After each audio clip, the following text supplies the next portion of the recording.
Hi, this is Daniel. I'm in a park in Tbilisi, Georgia. There are a bunch of kids playing over there. They have a soccer ball. There are people talking joyfully behind me. I just sat down for some delicious khachapuri. Khachapuri? It was delicious. That's all I know. It's this Georgian food. It's kind of like a cheese pizza. What is it that we really want? And do we think that we're bringing it to ourselves on our own?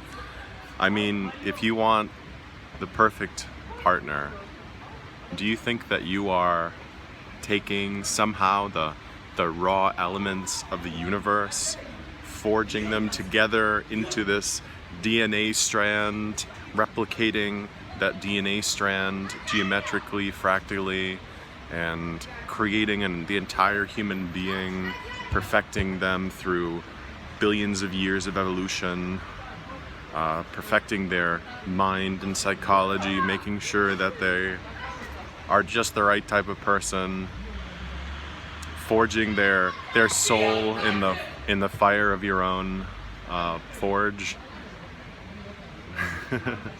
So why is it that we have even this temporary impression that it's possible to get something, and we don't have anyone else to thank or anything else to thank besides ourselves?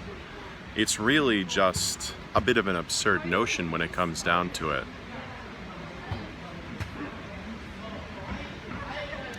And moreover, when you're not accepting these other influences, when you don't accept that there's something greater than you, you're really robbing yourself of the opportunity to enjoy how perfect it all is. It's when you can ask for something and you have faith that you will be taken care of, that thing or something even better than the thing you think you're asking for will come to you. When you believe that and you have faith in that, then there's no limit to how incredible your life can be. That's when something comes to you that you enjoy and you cry tears of joy. That is when you experience this moment of realizing that you didn't need to struggle in the way you thought you needed to struggle. You don't need to do all of those painful and disorderly and simply incorrect things that you thought that you needed to do in order to get by in the world, in order to survive, in order to be appreciated and valued. Because all you needed to do was go in with this attitude. And it's really foremost an attitude, this attitude of faith and of asking.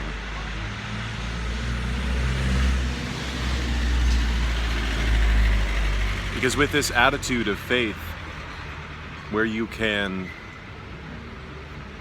speak what it is that you want to occur, and then wait for it to come to you,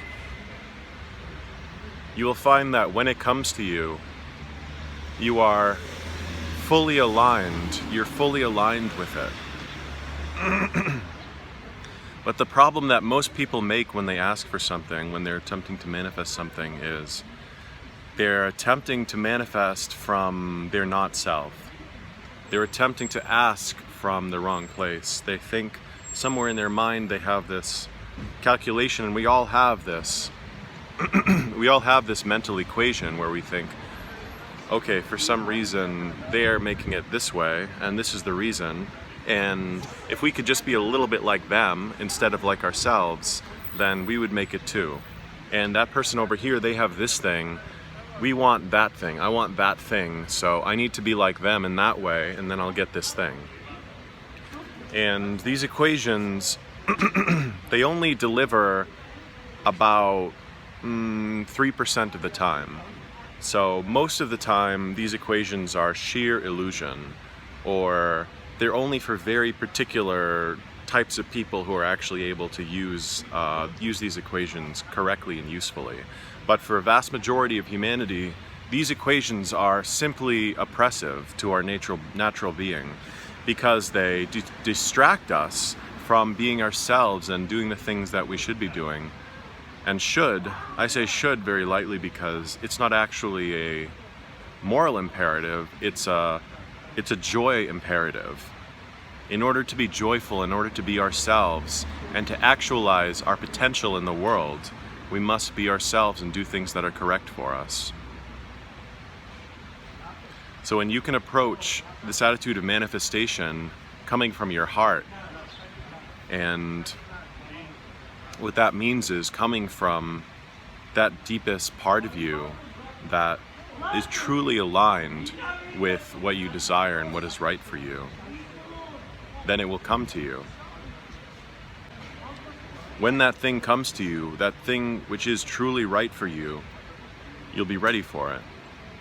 And not only will you be ready to receive it, you will be ready to receive it with grace.